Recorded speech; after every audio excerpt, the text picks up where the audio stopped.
ಚುನಾವಣಾ ಆಯೋಗ ಮಾಡ್ತಾ ಇದೆ ಬಿಹಾರದಲ್ಲಿ ಮತಪಟ್ಟಿ ಪರಿಷ್ಕರಣೆಯನ್ನು.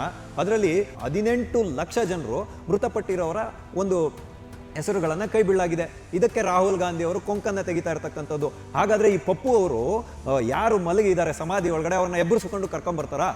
ಚರ್ಚೆಗಳು ಕೂಡ ಇವರು ಹೇಳಿದಂತೆಯೇ ನಡಿಬೇಕು, ಇವರ ಅಣತಿಯ ಮೇಲೆ ನಡಿಬೇಕು, ಇವರ ದಿನಾಂಕಕ್ಕೆ ನಿಶ್ಚಯವಾದಂತೆ ನಡಿಬೇಕು, ಸಂಸತ್ನ ಎಲ್ಲ ನಿಯಮಾವಳಿಗಳನ್ನು ಗಾಳಿಗೆ ತೂರಿ ನಡೆಸಬೇಕು ಅಂತ ಹೇಳ್ತಕ್ಕಂಥದ್ದು ವಿಪಕ್ಷಗಳ ವಾದ. ಈ ಮನಮೋಹನ್ ಸಿಂಗ್ರ ಕಾಲಕ್ಕೆ ಹೋಗೋಣ, ನಾವು ತುಂಬ ಹಿಂದಕ್ಕೆ ಹೋಗೋದು ಬೇಡ.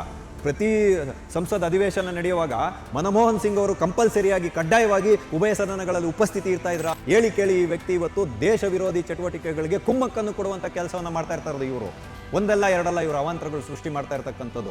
ಬೆಂಗಾಳಿ ಮಾತಾಡೋರೆಲ್ಲ ಬೆಂಗಾಳಿಗಳಂತೆ, ಹಂಗಂದ್ರೆ ಬಾಂಗ್ಲಾದೇಶದಲ್ಲಿರೋರು ಬೆಂಗಾಳಿ ಮಾತಾಡ್ತಾರೆ, ಅವ್ರನ್ನೂ ಸೇರಿಸ್ಕೊಂಡ್ಬಿಡ್ಬೇಕು ಅಂತ ಈ ಮುಂದೆ ಬೆಂಗಾಳಿ ಅಸ್ಮಿತೆಯನ್ನು ತೇಲ್ಬಿಡ್ತಾರೆ. ತಮಿಳ್ನಾಡಿಗೆ ಬಂದರೆ ತಮಿಳು ಅಸ್ಮಿತೆಯನ್ನು ತೇಲ್ಬಿಡ್ತಾರೆ, ಕರ್ನಾಟಕಕ್ಕೆ ಬಂದರೆ ಕನ್ನಡದ ಅಸ್ಮಿತೆಯನ್ನು ತೇಲ್ಬಿಡ್ತಾರೆ, ಮಹಾರಾಷ್ಟ್ರಕ್ಕೆ ಹೋದರೆ ಮರಾಠಿ ಅಸ್ಮಿತೆಯನ್ನು ತೇಲ್ಬಿಡ್ತಾರೆ, ತೆಲಂಗಾಣಕ್ಕೆ ಹೋದರೆ ತೆಲುಗು ಅಸ್ಮಿತೆಯನ್ನು ತೇಲ್ಬಿಡ್ತಾರೆ. ಈ ಎಲ್ಲ ವಿಪಕ್ಷಗಳು ಸೇರಿಕೊಂಡು ದೇಶದ ಅಸ್ಮಿತೆಯನ್ನೇ ಕೈ ಬಿಡ್ತಾ ಇದ್ದಾರಲ್ರಿ.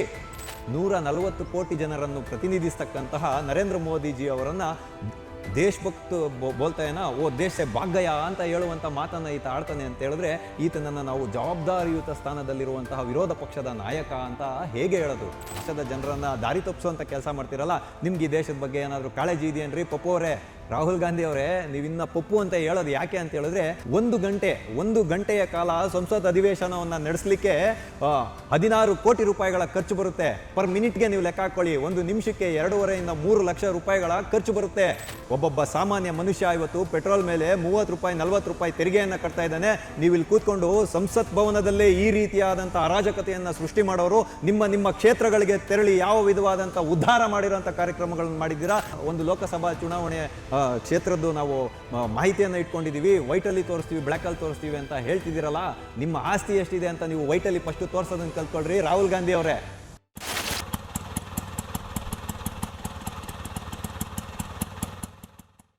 ಟಿವಿ ವಿಕ್ರಮದ ಸಮಸ್ತ ವೀಕ್ಷಕರಿಗೆ ಆಟೋವಾಲಾ ಕಾರ್ಯಕ್ರಮಕ್ಕೆ ಆತ್ಮೀಯವಾದ ಸ್ವಾಗತ. ನಾನು ನಿಮ್ಮ ಜಯಂತ್ ಪಾಂಡೆ. ಸ್ನೇಹಿತರೆ, ಆಟೋವಾಲಾ ಕಾರ್ಯಕ್ರಮಕ್ಕೆ ನಾವಿಂದು ಆಯ್ದುಕೊಂಡಂತಹ ವಿಷಯ, ಪಪ್ಪುಗೆ ಎದರಿ ದೇಶ ಬಿಟ್ಟು ಓಡಿ ಹೋದ್ರ ಮೋದಿಜಿ. ಹೌದಲ್ವಾ? ಎಷ್ಟು ಕುತೂಹಲಕಾರಿಯಾಗಿದೆ ಈ ವಿಷಯ. ಬನ್ನಿ, ಏನಾಯಿತು ವಿಷಯ, ನಾನು ಇವತ್ತು ಯಾಕೆ ಈ ರೀತಿಯಾಗಿ ಒಂದು ವಿಚಾರವನ್ನು ನಿಮ್ಮ ಮುಂದೆ ಇಡ್ತಾ ಇದ್ದೀನಿ ಅಂತ ನಿಮ್ಮ ಮುಂದೆ ವಿವರಿಸುವಂತಹ ಪ್ರಯತ್ನವನ್ನು ಮಾಡ್ತೀನಿ. ಸ್ನೇಹಿತರೆ, ಮುಂಗಾರು ಅಧಿವೇಶನ 2 ದಿನದಿಂದ ನಡೀತಾ ಇದೆ. ಆದರೆ ವಿಪಕ್ಷಗಳ ಮೊಂಡುವಾದ, ಅವರ ದೇಶದ ಬಗ್ಗೆ ಕಾಳಜಿ ಇಲ್ಲದಿರೋವಂಥ ಎಲ್ಲ ವಿಷಯಗಳಿಂದಾಗಿ ಇವತ್ತು ಸಂಸತ್ ಅಧಿವೇಶನ ಸುಸೂತ್ರವಾಗಿ ನಡೀಲಿಕ್ಕೆ ಬಿಡ್ತಾ ಇಲ್ಲ ಇವರೆಲ್ಲ. ಹಾಗಾಗಿ ಇವಾಗ SIR ಅಂದರೆ ಸ್ಪೆಷಲ್ ಇಂಟೆನ್ಸಿವ್ ರಿವಿಷನ್ ಅಂತ ಏನು ಹೇಳ್ತಾರೆ, ಮತಪಟ್ಟಿಯ ವಿಶೇಷ ಪರಿಷ್ಕರಣೆಯ ವಿಷಯವನ್ನು ಇಟ್ಕೊಂಡು ಇವರಿವತ್ತು ಸಂಸತ್ ಭವನದಲ್ಲಿ ತೀರಮಾನ ಗದ್ದಲವನ್ನು ಎಬ್ಬರಿಸ್ತಾ ಇರ್ತಕ್ಕಂಥದ್ದು. ಹಾಗಾಗಿ ನಿನ್ನೆ ವಿಪಕ್ಷಗಳೆಲ್ಲ ಸೇರಿ ಸಂಸತ್ ಭವನದ ಮಕರ ದ್ವಾರದ ಬಳಿ ಕಪ್ಪು ಪಟ್ಟಿಯನ್ನು ಧರಿಸಿ, ಕಪ್ಪು ಶಾಲುಗಳನ್ನು ಧರಿಸಿ, ಪ್ಲೆಕಾರ್ಡ್ಗಳನ್ನು ಹಿಡಿದುಕೊಂಡು ಪ್ರತಿಭಟನೆಯನ್ನು ಮಾಡ್ತಾರೆ. ಸ್ಪೀಕರ್ ಅವರ ಒಂದು ನೋಟಿಸ್ ಇದ್ದಾಗಲೂ ಕೂಡ ಈ ರೀತಿಯಾಗಿ ಮಾಡಬಾರ್ದು, ಅದರ ಬಗ್ಗೆ ಸುದೀರ್ಘವಾದ ಚರ್ಚೆಯನ್ನು ಮಾಡೋಣ ಅಂತ ಹೇಳಿದ ಮೇಲೂ ಕೂಡ ವಿಪಕ್ಷಗಳು ತಮ್ಮ ಮೊಂಡುವಾದವನ್ನು ಬಿಡದೆ ಪ್ರತಿಭಟನೆಯನ್ನು ಮಾಡಿರ್ತಕ್ಕಂಥದ್ದು. ಅದಲ್ಲದೆ ಆ ಪ್ರತಿಭಟನೆಯಲ್ಲಿ ರಾಹುಲ್ ಗಾಂಧಿ ಅವರು ಕೊಟ್ಟಂತಹ ಸಮರ್ಥನೆ ನೋಡಿದ್ರೆ ಸಣ್ಣ ಮಗುವಿಗೂ ಕೂಡ ನಗು ಬರುವ ರೀತಿಯಲ್ಲಿ ಇದೆ. ಇದರದೇ ವಿಷಯ ಕುರಿತಾಗಿ ಬಿಹಾರದ ಅಸೆಂಬ್ಲಿಯಲ್ಲೂ ಕೂಡ ಒಂದು ಘಟನೆ ನಡೆದೋಯ್ತು. ಅದು ಏನು ಅಂತ ಹೇಳಿದ್ರೆ, ತೇಜಸ್ವಿ ಯಾದವ್ ಇದ್ದಾರಲ್ಲ, ಅವರು ನಿತೀಶ್ ಕುಮಾರ್ ಅವರಿಂದ ತಪರಾಕಿಯನ್ನು ಹಾಕಿಸ್ಕೊಂಡಿದ್ದು ಆಗಿ ಹೋಯಿತು. ಆದರೆ ನಾವಿಲ್ಲಿ ನೋಡಬೇಕಾಗಿರುವಂಥ ಸೂಕ್ಷ್ಮ ವಿಷಯ ಏನು ಅಂತ ಹೇಳಿದ್ರೆ, ಚುನಾವಣಾ ಆಯೋಗ ಮಾಡ್ತಾ ಇದೆ ಬಿಹಾರದಲ್ಲಿ ಮತಪಟ್ಟಿ ಪರಿಷ್ಕರಣೆಯನ್ನು. ಅದರಲ್ಲಿ 52 ಲಕ್ಷ ಜನರ ಹೆಸರುಗಳನ್ನು ಕೈ ಬಿಟ್ಟಿರ್ತಕ್ಕಂಥದ್ದು. ಹಾಗಾಗಿ ಇವಾಗ ಮತಪಟ್ಟಿ ಪರಿಷ್ಕರಣೆಯಲ್ಲಿ 98% ಹತ್ರ ಏನು ಮತದಾರರಿದ್ದಾರೆ ಅವರೆಲ್ಲರೂ ಕೂಡ ಅವರ ಅರ್ಜಿಯನ್ನು ಸಲ್ಲಿಸಿ ಆಗಿದೆ. ಇನ್ನು 2% ಜನರದ್ದು ಮಾತ್ರ ಅರ್ಜಿಗಳು ಸಲ್ಲಿಕೆ ಆಗಬೇಕಾಗಿರೋದು. ಅದಾದಮೇಲೆ ಇನ್ನೂ 1 ತಿಂಗಳುಗಳ ಕಾಲ ಅವಕಾಶ ಇರುತ್ತೆ ಇವ್ರಿಗೆ ಅವರ ಹೆಸರಲ್ಲಿ ಏನಾದರೂ ಸೇರ್ಪಡೆ ಮಾಡಲಿಕ್ಕೆ.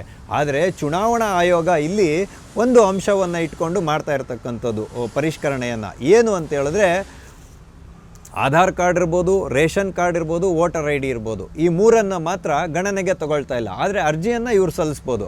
ಆದರೆ 11 ಸರ್ಕಾರಿ ದಾಖಲಾತಿಗಳನ್ನು, ಜನನ ಪ್ರಮಾಣ ಪತ್ರ, ಜಾತಿ ಪ್ರಮಾಣ ಪತ್ರ, ಮತ್ತು ಈ ಬುಡಕಟ್ಟು ಜನಾಂಗದವರು ಇರ್ತಾರಲ್ಲ, ಅರಣ್ಯವಾಸಿಗಳು, ಅವ್ರಿಗೆ ಕೊಟ್ಟಿರುವಂಥ ಮೂಲವಾಸಿಗಳ ಪತ್ರ, ಆಮೇಲೆ ಪೆನ್ಷನ್ ಬಂದಿರತಕ್ಕಂಥದ್ದು, ಇದು ಮೆಟ್ರಿಕ್ ಅಂದರೆ ಇವಾಗ SLC ಆಗಿರೋವಂಥ ಸರ್ಟಿಫಿಕೇಟ್ಸ್ ಇರ್ಬೋದು, ಈ ಥರ ಸರ್ಕಾರ ಕೊಟ್ಟಿರ್ತಕ್ಕಂಥ ದಾಖಲಾತಿಗಳನ್ನು ಇಟ್ಕೊಂಡು ಮಾತ್ರ ಮತಪಟ್ಟಿಯನ್ನು ಪರಿಷ್ಕರಣೆ ಮಾಡ್ತಾ ಇರೋದು. ಈಗ ಅಲ್ಲೇನಾಗಿದೆ ಅಂತ ಹೇಳಿದ್ರೆ, ಕೇಳಿ 7,92,00,000 ಜನ ಮತಪಟ್ಟಿಯಲ್ಲಿ ಇದ್ದಂಥದ್ದು. ಅದರಲ್ಲಿ 5 ಕೋಟಿಗೂ ಮಿಗಿಲಾದಂಥ ಜನರದ್ದು ಯಾವುದೇ ವಿಧವಾದಂಥ ವಿವಾದ ಇಲ್ಲ. ಆದರೆ 2,92,00,000 ಜನರದ್ದು ದಾಖಲಾತಿಗಳು ಸರಿ ಇಲ್ಲ ಅಂತ ಹೇಳುವಂಥ ವಿಷಯವನ್ನು ಇಟ್ಕೊಂಡು ಈಗ ಸ್ಪೆಷಲ್ ಇಂಟೆನ್ಸಿವ್ ರಿವಿಷನನ್ನು ಮಾಡ್ತಾ ಇರತಕ್ಕಂಥದ್ದು. ಹಾಗಾಗಿ 52 ಲಕ್ಷ ಜನರ ಹೆಸರುಗಳನ್ನು ಏನು ಕೈ ಬಿಟ್ಟಿದ್ದಾರೆ, ಅದನ್ನೇನು ಸುಮ್ಮನೆ ಏನು ಕೈ ಬಿಡಲಿಲ್ಲ. ಈಗ ಬೂತ್ ಲೆವೆಲ್ ಏಜೆಂಟ್ ಅಂತ ಇರ್ತಾರೆ.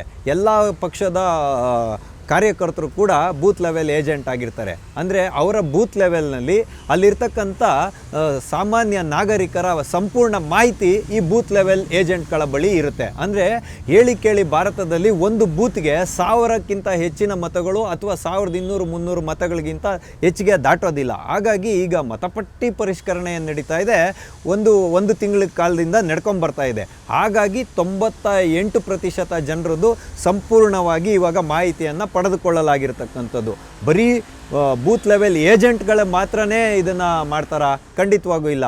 ಬೂತ್ ಲೆವೆಲ್ ಆಫೀಸರ್ ಅಂತ ಇರ್ತಾರೆ, ಅಂದರೆ ಇವರು ಚುನಾವಣಾ ಆಯೋಗಕ್ಕೆ ಸಂಬಂಧಪಟ್ಟಂಥ ಆಫೀಸರ್ಗಳು. ಹಾಗಾಗಿ ಲಕ್ಷೋಪಲಕ್ಷ ಜನ ಬೂತ್ ಲೆವೆಲ್ ಏಜೆಂಟ್ಗಳು, ಬೂತ್ ಲೆವೆಲ್ ಆಫೀಸರ್ಗಳು ಈ ಮತಪಟ್ಟಿಯ ಪರಿಷ್ಕರಣೆಯನ್ನು ಮಾಡ್ತಾ ಇರತಕ್ಕಂಥದ್ದು. ಹಾಗಾಗಿ ಈಗ ಒಂದು ಕ್ಲಾರಿಟಿ ಸಿಕ್ಕಿದೆ, ಒಂದು ಖಚಿತತೆ ಸಿಕ್ಕಿದೆ, ಒಂದು ನಿಖರತೆ ಸಿಕ್ಕಿದೆ ಇವರಿಗೆ. ಹಾಗಾಗಿ 18 ಲಕ್ಷ ಜನರು, ಅಂದರೆ 2003 ನಂತರ ಈ ಮತಪಟ್ಟಿಯಲ್ಲಿಂದ ಮೃತರ ಹೆಸರನ್ನು ಕೈಬಿಟ್ಟಿರತಕ್ಕಂಥದ್ದು. 2003ರಲ್ಲಿ ಬಿಹಾರದಲ್ಲಿ ಮತಪಟ್ಟಿಯನ್ನು ಪರಿಷ್ಕರಣೆ ಮಾಡಲಾಗಿತ್ತು.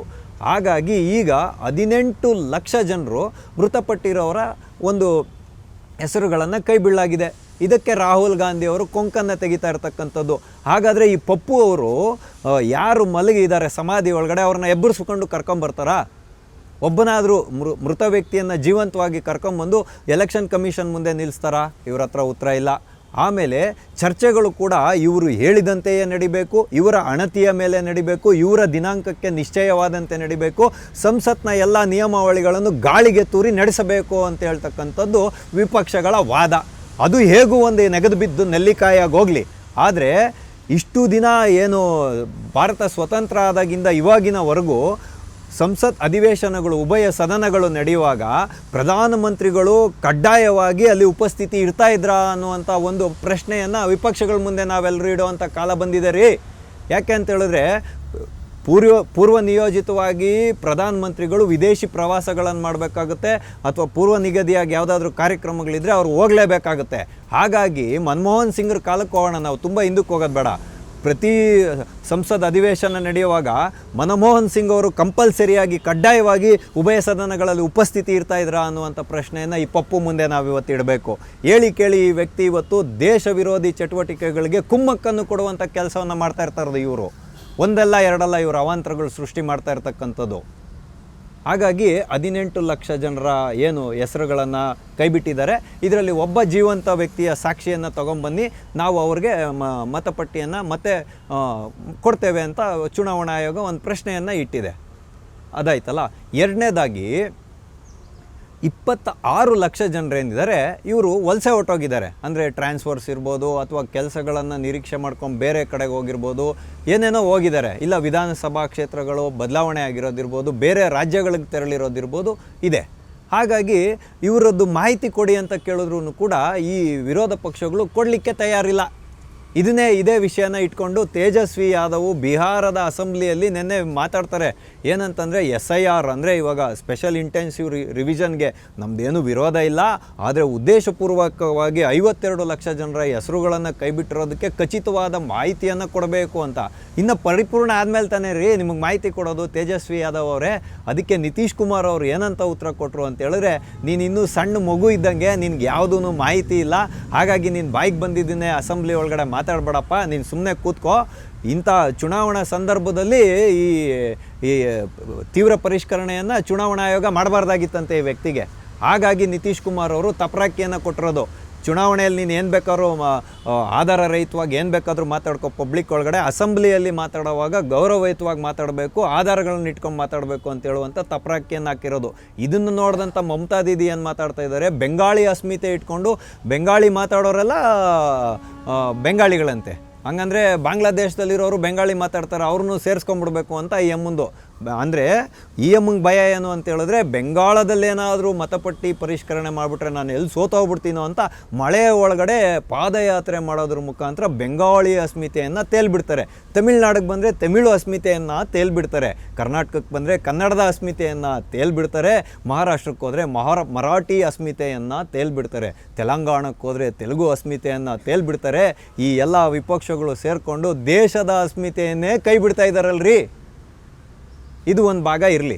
ಹಾಗಾಗಿ 26 ಲಕ್ಷ ಜನರ ಹೆಸರುಗಳನ್ನು ಕೈ ಬಿಟ್ಟಿರ್ತಕ್ಕಂಥದ್ದು. ಇಲ್ಲಿ ಅಸ್ಮಿತೆಯ ವಿಷಯ ಬರೋಲ್ಲ, ಆ ಮತದಾರ ಅಲ್ಲಿ ಲಭ್ಯತೆ ಇಲ್ಲ, ಆತ ಬೇರೆ ಕಡೆಗೆ ವಲಸೆ ಹೋಗಿದ್ದಾನೆ ಅಂತ ಕೈ ಬಿಟ್ಟಿರತಕ್ಕಂಥದ್ದು. ಇನ್ನು 8 ಲಕ್ಷ ಜನರು ಏನಿದ್ದಾರೆ, ಎರಡೆರಡು ವಿಧಾನಸಭಾ ಕ್ಷೇತ್ರಗಳಲ್ಲಿ ಮತವನ್ನು ಹೊಂದಿದ್ದಾರೆ ಅಂತ 8 ಲಕ್ಷ ಜನರದನ್ನು ಒಂದು ಕಡೆ ಉಳಿಸ್ಕೊಂಡು ಇನ್ನೊಂದು ಕಡೆ ತೆಗೆದುಹಾಕಿದ್ದಾರೆ. ಇಲ್ಲ, ಅವರು ಬಂದು ಅವ್ರ ಖಚಿತತೆಯನ್ನು ಕೊಟ್ಟಾಗ ಅವರ ಮತಪಟ್ಟಿಯನ್ನು ಮತ್ತೆ ಸೇರಿಸುವಂತಹ ಒಂದು ಕೆಲಸವನ್ನು ಮಾಡ್ತದೆ ಚುನಾವಣಾ ಆಯೋಗ.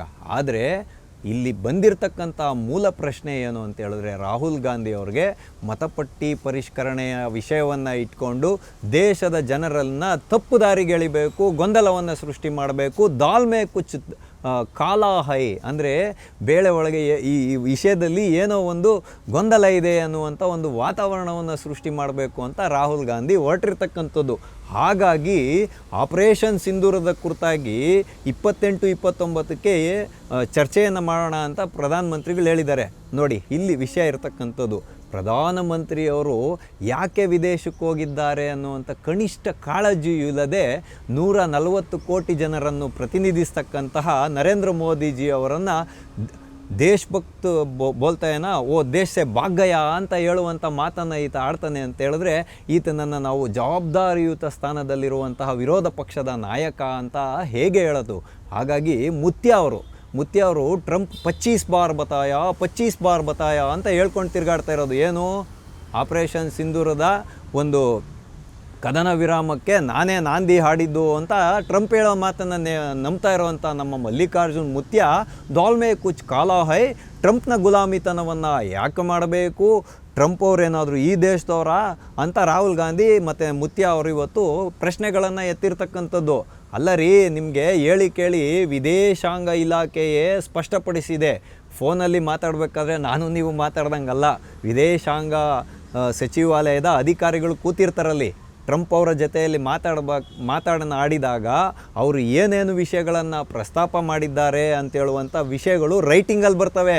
ಅದನ್ನು ಸ್ಪಷ್ಟೀಕರಣ ಕೊಟ್ಟಿದೆ ಸೇನಾ ಮುಖ್ಯಸ್ಥರು, 3 ಸೇನೆಯ ಮುಖ್ಯಸ್ಥರು ಇರ್ಬೋದು, ವಾಯುದಳ ಮತ್ತು ನೌಕಾದಳ, ಭೂಸೇನೆಯ ಮುಖ್ಯಸ್ಥರು ಇರ್ಬೋದು. ಕ್ಲಾರಿಟಿಯನ್ನು ಕೊಟ್ಟಾದ ಮೇಲೂ ಕೂಡ ನೀವು ಈ ಥರ ರಾದ್ಧಾಂತವನ್ನು ಸೃಷ್ಟಿ ಮಾಡಿ ದೇಶದ ಜನರನ್ನು ದಾರಿ ತಪ್ಪಿಸೋಂಥ ಕೆಲಸ ಮಾಡ್ತೀರಲ್ಲ, ನಿಮ್ಗೆ ಈ ದೇಶದ ಬಗ್ಗೆ ಏನಾದರೂ ಕಾಳಜಿ ಇದೆಯೇನ್ರಿ ಪಪ್ಪು ಅವರೇ?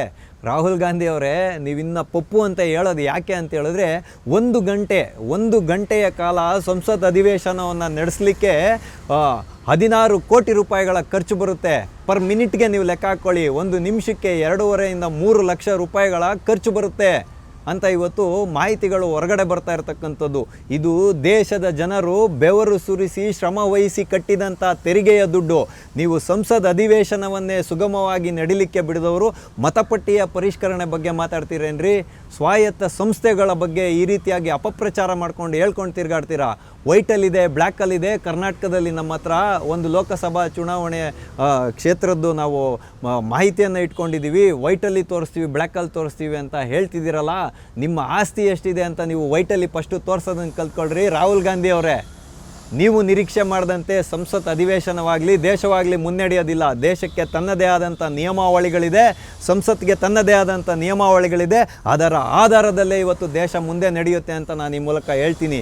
ಒಬ್ಬೊಬ್ಬ ಸಾಮಾನ್ಯ ಮನುಷ್ಯ ಇವತ್ತು ಪೆಟ್ರೋಲ್ ಮೇಲೆ 30 ರೂಪಾಯಿ 40 ರೂಪಾಯಿ ತೆರಿಗೆಯನ್ನು ಕಟ್ತಾ ಇದ್ದಾನೆ. ನೀವು ಇಲ್ಲಿ ಕೂತ್ಕೊಂಡು ಸಂಸತ್ ಭವನದಲ್ಲೇ ಈ ರೀತಿಯಾದಂಥ ಅರಾಜಕತೆಯನ್ನು ಸೃಷ್ಟಿ ಮಾಡೋರು ನಿಮ್ಮ ಕ್ಷೇತ್ರಗಳಿಗೆ ತೆರಳಿ ಯಾವ ವಿಧವಾದಂಥ ಉದ್ಧಾರ ಮಾಡಿರೋಂಥ ಕಾರ್ಯಕ್ರಮಗಳನ್ನು ಮಾಡಿದ್ದೀರಾ, ಜನರಿಗೆ ಯಾವ ವಿಧವಾದಂಥ ಸೇವೆಯನ್ನು ಸಲ್ಲಿಸಿದ್ದೀರಾ, ದೇಶದ ಕುರಿತಾಗಿ ಯಾವ ಹಿತಾಸಕ್ತಿಯನ್ನು ನೀವು ಹೊಂದಿದ್ದೀರಾ ಅನ್ನೋದು ಇದರಿಂದನೇ ಜನರಿಗೆ ಸ್ಪಷ್ಟತೆ ಸಿಗ್ತಾ ಇದೆಯಲ್ರಿ ರಾಹುಲ್ ಗಾಂಧಿ ಅವರೇ. ಹಾಗಾಗಿ ಪಪ್ಪು ಅವರೇ, ನೀವಿಲ್ಲಿ ಒಂದು ವಿಷಯವನ್ನು ನೆನಪಿನಲ್ಲಿ ಇಟ್ಕೊಳ್ಳಿ. ನೀವಿವತ್ತು ಸಂವಿಧಾನದ ಬಗ್ಗೆ ಪ್ರಶ್ನೆಗಳನ್ನೆತ್ತಿದ್ದೀರಾ, ಸ್ವಾಯತ್ತ ಸಂಸ್ಥೆಗಳ ಬಗ್ಗೆ ಪ್ರಶ್ನೆಯನ್ನೆತ್ತಿದ್ದೀರಾ. ಮಾತೆತ್ತಿದ್ರೆ ಸಂವಿಧಾನದ ಬುಕ್ ಇಟ್ಕೊಂಡು ರಸ್ತೆಯಲ್ಲಿ ಓಡಾಡೋರು ನೀವು ಸಂವಿಧಾನವನ್ನು ಪಾಲನೆ ಮಾಡ್ತಾ ಇದ್ದೀರಾ ಅನ್ನುವಂಥ ಪ್ರಶ್ನೆಯನ್ನು ನೀವು ಇಟ್ಕೊಬೇಕು. ನೀವು ಇತ್ತೀಚೆಗೆ ಹೇಳಿದಂಥ ಪ್ರಶ್ನೆ ಏನು ಅಂತ ಹೇಳಿದ್ರೆ, ಲೋಕಸಭಾ ಚುನಾವಣೆ ನಡೆಯುವಾಗ ಮಹಾರಾಷ್ಟ್ರದಲ್ಲಿ ಇಲ್ಲದೇ ಇರುವಂಥ ಹಿಮಾಚಲ ಪ್ರದೇಶದಲ್ಲಿ ಎಷ್ಟು ಮತದಾರರಿದ್ದಾರೋ ಅಷ್ಟು ಜನರನ್ನು ಸೇರಿಸಲಾಗಿದೆ. ಅಂದರೆ ಲೋಕಸಭೆ ಮತ್ತು ವಿಧಾನಸಭೆಯ ಚುನಾವಣೆಯ ಒಂದು ಅಂತರದಲ್ಲಿ ಅಂತ 62 ಲಕ್ಷ ಜನರದ್ದು ಸೇರಿಸಲಾಗಿದೆ ಅಂತ ನೀವು ಅವತ್ತು ಹೇಳಿದ್ರಿ. ಇದು ನನಗೆ ಜ್ಞಾಪಕ ಇದೆ, ನನ್ನಂಥ ಸಾಮಾನ್ಯ ಆಟೋ ಚಾಲಕನಿಗೆ ಜ್ಞಾಪಕ ಇದೆ. ಆದರೆ ನೀವು ಇವತ್ತು ಮಕರ ದ್ವಾರದ ಮುಂದೆ ಮಾಧ್ಯಮಗಳಿಗೆ ಕೊಟ್ಟಿರುವಂಥ ಹೇಳಿಕೆಯಲ್ಲಿ ನೀವೇನು ಹೇಳ್ತಾ ಇದ್ದೀರಾ ಅಂದರೆ, 1 ಕೋಟಿ ಜನರನ್ನು ಅಕ್ರಮವಾಗಿ ಮಹಾರಾಷ್ಟ್ರದ ಚುನಾವಣೆಯಲ್ಲಿ ಸೇರಿಸಲಾಗಿದೆ, ಚುನಾವಣಾ ಪಟ್ಟಿಯಲ್ಲಿ ಸೇರಿಸಲಾಗಿದೆ, ತನ್ಮುಖೇನ ಮತವನ್ನು ಕಳ್ಳತನ ಮಾಡಲಾಗಿದೆ ಅಂತ ಹೇಳ್ತಾ ಇದ್ದೀರಾ. ಮತ್ತು ಕರ್ನಾಟಕದಲ್ಲಿ 1 ಲೋಕಸಭಾ ಕ್ಷೇತ್ರದ್ದು ನಾವು ಸಂಪೂರ್ಣ ಚಿತ್ರಣವನ್ನು ಇಟ್ಕೊಂಡಿದ್ದೀವಿ, ಅದನ್ನು ವೈಟಲ್ಲೂ ಬಿಡುಗಡೆ ಮಾಡ್ತೀವಿ, ಬ್ಲ್ಯಾಕಲ್ಲಿ ಬಿಡುಗಡೆ ಮಾಡ್ತೀವಿ ಅಂತ ನೀವಿವತ್ತು ಹೇಳ್ತಾ ಇದ್ದೀರಾ. ಹಾಗಾಗಿ ನೀವಿವತ್ತು ನಿಮ್ಮ ಆಸ್ತಿಯನ್ನು ವೈಟಾಗಿ ಬಿಡುಗಡೆ ಮಾಡಿ, ತೆರಿಗೆಗೆ ಸಂಪೂರ್ಣವಾಗಿ ನೀವು ನಿಷ್ಕಲ್ಮಶರಾಗಿ ನಿಮ್ಮ ಆಸ್ತಿಯ 1 ರೂಪಾಯಿಯನ್ನು ಬಿಡದೆ ನೀವಿವತ್ತು ಡಿಕ್ಲೇರ್ ಮಾಡಿ ತೋರಿಸ್ರಿ. ಟ್ರಂಪ್ ಯಾರು ಮಧ್ಯಸ್ಥಿಕೆ ವಹಿಸೋಕ್ಕೆ ಅಂತ ನೀವು ಹೇಳ್ತಿರಲ್ಲ, ಹಂಗಂದರೆ ಇವತ್ತು ಅಮೇರಿಕದ ಅಧ್ಯಕ್ಷರು ಯಾವುದೇ ಕಾರಣಕ್ಕೂ ಭಾರತದ ವಿಷಯದಲ್ಲಿ ಮಧ್ಯಸ್ಥಿಕೆ ವಹಿಸಲೇ ಇಲ್ವಾ? ನಿಮ್ಮ ಉದ್ದೇಶ ಏನು? ಹಂಗಂದರೆ ಕದನ ವಿರಾಮವೂ ಆಗಬಾರ್ದು, ಯುದ್ಧ ಗೆದ್ದಿದ್ದೀವಿ ಅಂತಲೂ ಹೇಳ್ಬಾರ್ದು, ಪಾಸ್ ಆಗಿದೆ ಅಂತಲೂ ಹೇಳ್ಬಾರ್ದು, ಪ್ಲೇ ಆಗ್ತಾಯಿದೆ ಆಪರೇಷನ್ ಸಿಂಧೂರ ಅಂತಲೂ ಹೇಳ್ಬಾರ್ದು. ಮ್ಯಾಚ್ ಅಂದಮೇಲೆ ವಿರಾಮ ಇರಲ್ವೇನ್ರಿ?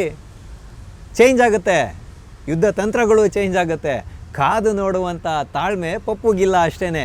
ಈತನಿಗೇನಂತ ಹೇಳಿದ್ರೆ 57 ವರ್ಷಗಳ ಆಗೋದ್ರೂ ಕೂಡ ಇವರೊಬ್ಬರು ಯುವ ನಾಯಕರು, ಇವ್ರಿಗೆ ಪ್ರಧಾನಮಂತ್ರಿಯ ಗಾದಿಯ ಮೇಲೆ ಏನಾದರೂ ಮಾಡಿ ಸರಿ, ದೇಶದ ಹಿತಾಸಕ್ತಿಯನ್ನಾದರೂ ಬಲಿ ಕೊಟ್ಟಾದರೂ ಸರಿ ಕೂತ್ಕೊಬೇಕು ಅನ್ನುವಂತಹ ಒಂದು ಚಟ ಏರ್ಪಾಡಾಗಿರೋದ್ರಿಂದ ಇವತ್ತು ಅರಾಜಕತೆಯನ್ನು ಸೃಷ್ಟಿ ಮಾಡ್ತಾ ಇರೋದು ಅನ್ನೋದು ಸ್ಪಷ್ಟತೆ ಸಿಗ್ತಾ ಇದೆ. ಇನ್ನೂ ಹಲವು ಕಡೆ ಹರಿದಾಡ್ತಾ ಇರುವಂಥ ವಿಚಾರಗಳು ನೋಡಿದ್ರೆ ಡೀಪ್ ಸ್ಟೇಟ್ಸ್ಗಳ ಕೈವಾಡಗಳು ಇದರಲ್ಲಿ ಅಡಗಿದೆ, USAIDನ ವಿಷಯಗಳು ಅಡಗಿದೆ ಅಂತೆಲ್ಲ ಜನರು ಮಾತಾಡ್ಕೊತಾ ಇದ್ದಾರೆ. ಇದ್ರ ಬಗ್ಗೆ ನಮ್ಮ ವಿದೇಶಾಂಗ ಇಲಾಖೆಗಳೇ ಸ್ಪಷ್ಟಪಡಿಸ್ಬೇಕಷ್ಟೇ, ನಾವು ಇದನ್ನು ಸ್ಪಷ್ಟಪಡಿಸೋಕ್ಕಾಗಲ್ಲ. ಹಾಗಾಗಿ ಇವರು ಬಾಯಿಗೆ ಬಂದಂತೆ ಎಲ್ಲ ನಿಯಮಗಳನ್ನು ಗಾಳಿಗೆ ತೂರಿ ಇವತ್ತು ಬ್ರಿಟನ್ನಲ್ಲಿ ಟ್ರೇಡ್ನ ವಿಷಯಕ್ಕೆ ಕುರಿತಾಗಿ ಅಂತಿಮ ಹಂತದ ಮಾತುಕತೆಗೋಸ್ಕರ ತೆರಳಿರುವಂಥ ಪ್ರಧಾನಮಂತ್ರಿಗಳು 28ನೇ ತಾರೀಕಿಂದ ಆಪರೇಷನ್ ಸಿಂಧೂರದ ಕುರಿತಾಗಿ 25 ಗಂಟೆಗಳ ಕಾಲ ಅವಕಾಶವನ್ನು ಏನು ಕೊಟ್ಟಿದ್ರು ಅದನ್ನು ಇವಾಗ ಹೆಚ್ಚಿಗೆ ಮಾಡಲಾಗಿದೆ. ಅಂದರೆ 16 ಗಂಟೆಗಳ ಕಾಲ, 32 ಗಂಟೆಗಳ ಕಾಲಕ್ಕೆ ಇವಾಗ ಇದನ್ನು ಹೆಚ್ಚಿಸಲಾಗಿರೋದು. ಅಂದರೆ 28ನೇ ತಾರೀಕು 16 ಗಂಟೆಗಳ ಕಾಲ ಲೋಕಸಭೆಯಲ್ಲಿ ಚರ್ಚೆ ಆಗುತ್ತೆ, ಮತ್ತು 29ನೇ ತಾರೀಕು ರಾಜ್ಯಸಭೆಯಲ್ಲಿ 16 ಗಂಟೆಗಳ ಕಾಲ ಚರ್ಚೆಗೆ ಅವಕಾಶವನ್ನು ಕೊಟ್ಟಿರೋದು. ಬನ್ನಿ, ಆವಾಗ ಮೈಯೆಲ್ಲ ಹರ್ಕೊಳ್ಳಿ, ಪರ್ಚ್ಕೊಳ್ಳಿ, ಏನು ಬೇಕಾದ್ರೂ ಪ್ರಶ್ನೆ ಕೇಳಿ, ಪ್ರಧಾನಮಂತ್ರಿಗಳು ನಿಮಗೆ ದಿಟ್ಟವಾದಂಥ ಉತ್ತರವನ್ನು ಕೊಡ್ತಾರೆ ಅನ್ನುವಂಥ ನಂಬಿಕೆ ಭಾರತದ ಸಾಮಾನ್ಯ ಪ್ರಜೆಯಾದಂಥ ನನ್ನಂಥವ್ರಿಗಿದೆ. ಹಾಗಾಗಿ ಪಪ್ಪು ಅವರೇ, ನೀವೊಂದು ನೆನ್ಪಿಟ್ಕೊಳ್ಳಿ, ನರೇಂದ್ರ ಮೋದಿಜಿಯವರು ನಿಮ್ಮ ಗೊಡ್ಡು ಬೆದರಿಕೆಗೆ ಎದುರಿ ವಿದೇಶಕ್ಕೆ ಏನು ಓಡಿ ಹೋಗಿಲ್ಲ. ಅವ್ರು ಹೋಗಿರ್ತಕ್ಕಂಥದ್ದು ಬ್ರಿಟನ್ನ ಒಂದು ಟ್ರೇಡ್ ಡೀಲ್ನ ಅಂತಿಮ ಹಂತದ ಸಹಿ ಹಾಕ್ಲಿಕ್ಕೆ ಹೋಗಿದ್ದಾರೆ. ಅದಾದಮೇಲೆ ಮಾಲ್ಡೀವ್ಸ್ನ ಒಂದು 60ನೇ ವರ್ಷದ ಏನು ಇವತ್ತು ಸ್ವತಂತ್ರೋತ್ಸವ ನಡೀತಾ ಇದೆ, ಅದಕ್ಕೆ ಚೀಫ್ ಗೆಸ್ಟ್ ಆಗಿ ಹೋಗಿರ್ತಕ್ಕಂಥದ್ದು. ಮಾಲ್ಡೀವ್ಸ್ಗೆ ಒಂದು ಫೋಟೋ ತೆಗೆದುಬಿಟ್ರೆ ಏನಾಗುತ್ತೆ ಅಂತ ಹೇಳ್ತಾ ಇದ್ರಲ್ಲ ನೀವು ಇವತ್ತು, ನೋಡಿ ಆ ಒಂದು ಫೋಟೋ ಇವತ್ತು ಮಾಲ್ಡೀವ್ಸ್ನ ಆರ್ಥಿಕ ಸಂಕಷ್ಟಕ್ಕೆ ಸಿಲುಕುವಂಗೆ ಮಾಡಿದೆ, ಭಾರತದ ಶಕ್ತಿ ಏನು ಅನ್ನೋದನ್ನು ತೋರಿಸ್ಕೊಟ್ಟಿದೆ. ಹಾಗಾಗಿ ಮಾಲ್ಡೀವ್ಸನ್ನು ಬಿಡೋದಿಲ್ಲ. ಈ ಮಾಲ್ಡೀವ್ಸ್ಗೆ ಹೋಗಿ ಇವಾಗ ಪ್ರಧಾನಮಂತ್ರಿಗಳು, ಯಾಕೆಂದರೆ ಮಾಲ್ಡೀವ್ಸ್ ಕೂಡ ಭಾರತಕ್ಕೆ ಒಂದು ಆಯಕಟ್ಟಿನ ಜಾಗ, ಸಮುದ್ರದ ಮೇಲೆ ಕಣ್ಣಿಡಲಿಕ್ಕೆ ತುಂಬ ಅವಕಾಶ ಆಗುತ್ತೆ. ಹಾಗಾಗಿ ಮಾಲ್ಡೀವ್ಸನ್ನು ಕೂಡ ಗಣನೆಗೆ ತೆಗೆದುಕೊಳ್ಳೋದ್ರ ಮುಖಾಂತರ ವಿದೇಶಿ ತಾಂತ್ರಿಕತೆ ರಾಜತಾಂತ್ರಿಕತೆಯನ್ನು ಬಲಪಡಿಸುವಂಥ ಕೆಲಸಕ್ಕೋಸ್ಕರ ಪ್ರಧಾನಮಂತ್ರಿಗಳು ಹೊರಟು ನಿಂತಿದ್ರೆ ದೇಶ್ ಸೇ ಭಾಗವ್ವ ದೇಶಭಕ್ತ ಅಂತ ನೀವು ಇವತ್ತು ಮಾತಾಡ್ತೀರಾ ಅಂತ ಹೇಳಿದ್ರೆ ನಿಮ್ಗೇನಾದರೂ ಜವಾಬ್ದಾರಿ ಇದೆಯಾ, ಸತ್ಯದ ಕುರಿತಾಗಿ ನೈತಿಕತೆ ಇದೆಯಾ ನಿಮಗೆ ಮಾತಾಡೋದಕ್ಕೆ ಅನ್ನುವಂಥ ಪ್ರಶ್ನೆಯನ್ನು ರಾಹುಲ್ ಗಾಂಧಿ ಅವರು ಮುಂದಿಟ್ಕೊಳ್ಬೇಕು ಅಂತ ಹೇಳೋದ್ರ ಮುಖಾಂತರ ಆಟೋವಾಲ ಕಾರ್ಯಕ್ರಮವನ್ನು ನಾವಿಂದು ಮುಗಿಸ್ತಾ ಇದ್ದೇವೆ. ಮುಂದೆ ಇಂತಹದ್ದೇ ಒಂದು ಕುತೂಹಲಕಾರಿಯಾದ ವಿಷಯದೊಂದಿಗೆ ನಾವೆಲ್ಲರೂ ಮತ್ತೆ ಭೇಟಿಯಾಗೋಣ. ಅಲ್ಲಿವರೆಗೂ ಟಿ ವಿ ವಿಕ್ರಮವನ್ನು ಸಬ್ಸ್ಕ್ರೈಬ್ ಮಾಡೋದರ ಮುಖಾಂತರ, ನಿಮ್ಮ ಸದ್ವಿಚಾರಗಳನ್ನು ಕಾಮೆಂಟ್ ಮಾಡೋದರ ಮುಖಾಂತರ ಹಾಗೂ ಶೇರ್ ಮಾಡೋದರ ಮುಖಾಂತರ ನಮ್ಮನ್ನು ಪ್ರೋತ್ಸಾಹಿಸಿ. ಟಿವಿ ವಿಕ್ರಮ, ದೇಶ ನಿಮ್ಮ ಕೈಯಲ್ಲಿ. ಈ ಕಾರ್ಯಕ್ರಮ ನಿಮಗೆ ಇಷ್ಟ ಆಗಿದ್ದಲ್ಲಿ ಲೈಕ್, ಶೇರ್ ಹಾಗೂ ಕಮೆಂಟ್ ಮಾಡಿ. ಟಿವಿ ವಿಕ್ರಮದ ಕಾರ್ಯಕ್ರಮಗಳನ್ನು ನಿರಂತರವಾಗಿ ವೀಕ್ಷಿಸಲು ಸಬ್ಸ್ಕ್ರೈಬ್ ಮಾಡಿ, ಬೆಲ್ ಐಕನ್ ಒತ್ತಿ.